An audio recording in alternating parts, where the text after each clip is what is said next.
Heki Mini Skylight. Hell yeah. Welcome, welcome, welcome. Today we are going to be installing the Dometic Heki Mini Skylight. This skylight has an acrylic top to it, which is actually a better insulator than glass and a lot lighter. It has a bug screen on the inside and also a blackout blind. It is important for two reasons. It allows cooling air to come through and cool you off during the summer. It allows light to come through, which gives a greater feeling of spaciousness inside your van. And most importantly, is that it allows ventilation in your van, which is super important. In fact, there's a whole British standards, the BS 721, which are dedicated to ventilation requirements inside of leisure vehicles. Those British standards require that you have both high ventilation and low ventilation in your van. The heavier gases like propane and butane, they sink and they'll go through the dropout vent in your floor, but the skylight is for the lighter gases like carbon dioxide or even moisture will rise up and go out through the skylight. Now, interestingly, per BS 721 regulations, this needs to be permanently open ventilation. So if you have powered ventilation like a Maxair Max fan, that won't cut the mustard for meeting the requirements. Aside from expelling CO2 from your van, as I mentioned, water vapor is also expelled through the roof as well. Even just boiling some water for pasta in 10 minutes can put 500 mils of moisture into the atmosphere. It could get into your insulation, which can then rot your insulation and cause all sorts of health problems down the line. So a very key part of installing a skylight is of course cutting a huge giant hole in the roof of our van. That huge giant hole has measurements of 400 mil by 400 mil. So the first thing that we're going to do is build a timber frame for the inside of the van that matches that 400 mil by 400 mil requirement. So I've got here some 44 by 44 timber.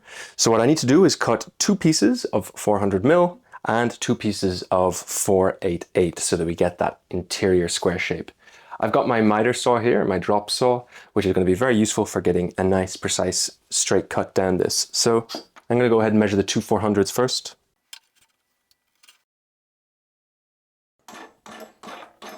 You need to be careful of the kerf when you're considering this as well. So the kerf is actually the width of the blade itself because that eats into the wood. In this case, it's 2 mil kerf. PPE time, get them goggles on, those earmuffs,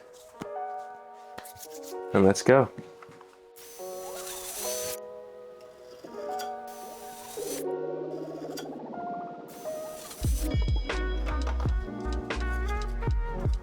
So the next step after we've cut our four pieces is to make our frame.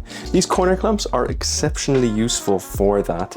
We're going to be using glue and screws to make this. First of all, to set up the initial frame, I find it really helpful to lay down the corner clamps first to set the square up before we even add any glue.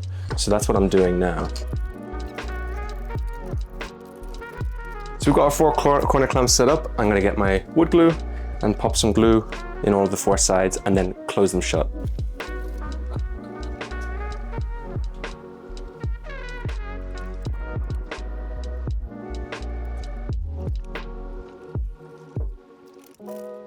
Okay, so we've got the four corners glued in and now I'm just going to put a screw through for some extra support. So there we go, we've got the screws in the four sides and I'm going to give it a very quick sand to make sure that we have a level surface where we're going to be putting it on the inside of the van.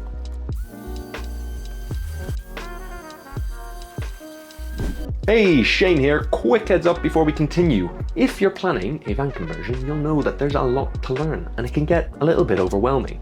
That's why I created the Van Conversion Mastery course. It walks you through the entire build step by step.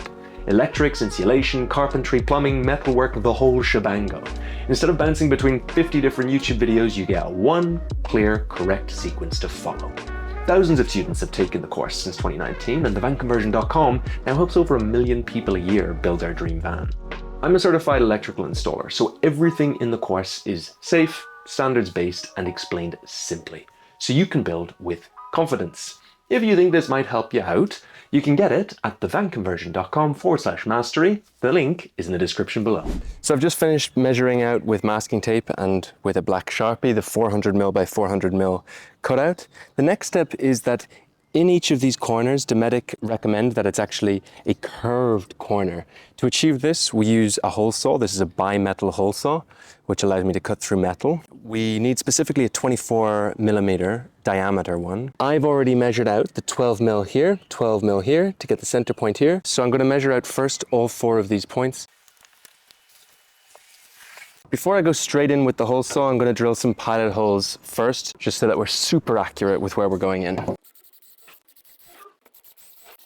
There we go, 4 pilot holes drilled out.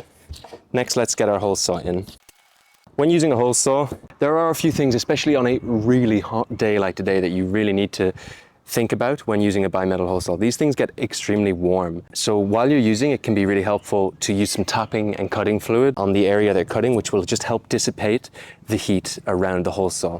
Also, use it on a lower RPM when cutting through steel, which will help keep the temperature down. And finally, it can help to use it in a pulsating fashion where you stop every now and then just to give it a rest if it gets very warm.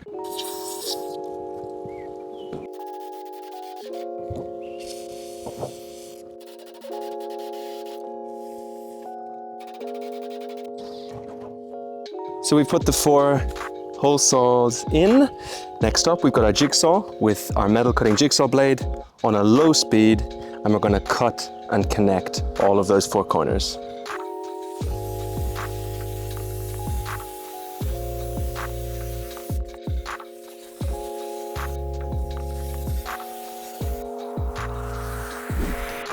Look at that cracking hole. Next step, we want to file down all the edges to remove any burrs that might be there.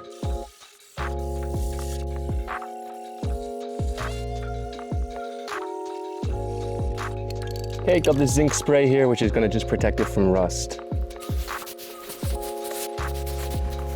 But there we go, we have a beautiful hole in the roof, and I've got a roll of mastic tape, sometimes called butyl tape. It's kind of Play-Doh-y in its texture, and what it's going to allow us to do is pretty much 2 things. First of all, we have all these ridges on the van. It's going to allow us to even out this surface to make everything the same and uniform in shape. Second of all, it's going to act as our waterproofing agent. We're going to squeeze the top of the fan down into this, and it's going to give us a nice seal. So let's go ahead and lay some strips down.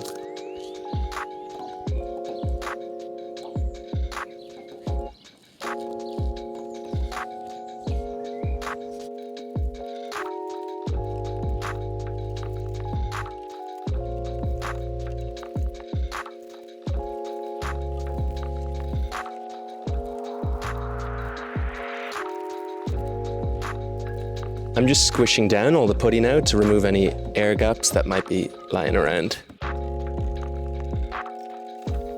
So now we've got the inside of the fan from the top, and I've got my Sikaflex 522, which is the go-to campervan adhesive sealant, and I'm going to run a big fat bead all around the outside.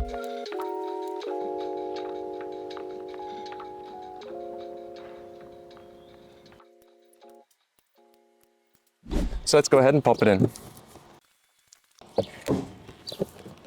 Now we're going to go in from the inside, add our frame, and add the backing flange in. Now with the Skylight trim, I'm actually hacksawing these little nubbins down by about 5mm a piece. Now I'm doing that so that we have some counter pressure. This is the interior trim. We then have our wooden frame that sits here, and then the exterior part of the Skylight as well. And when you screw this into the Skylight above, the exterior part, it pulls the 2 pieces together. As we currently have it, this lies exactly flush with the exterior part of the Skylight. So when you screw them together, you don't get that exterior pressure pulling them together. So in order to do that, we're hacksawing them down so that we get that bit of counter pressure to pull in. So we're on the inside, we have our wooden frame and our backing flange.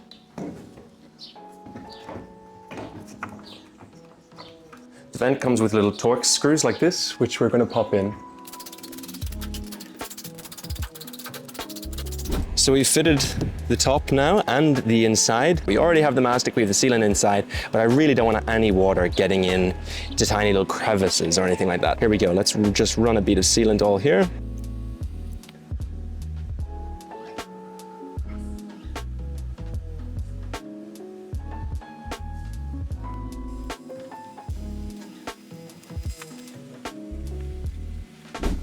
Okay, the last step is to get our backing flange in. This thing's surprisingly tricky to fit in. It's held in by friction. There's actually no screws that hold it in. At the back here, you see there's 2 layers. Put the back of the fan between those 2 layers, and it should just pop in then. Just like that. So we just finished filming and this thing fell on my head. I don't trust the friction that holds this in, so what we're gonna do off camera is get some super glue and rub a bead of it there, just to give some added support alongside the friction for that backing flange, because it kind of hurt my head. And that is how to install a Dometic Heki Mini Skylight. Hell yeah.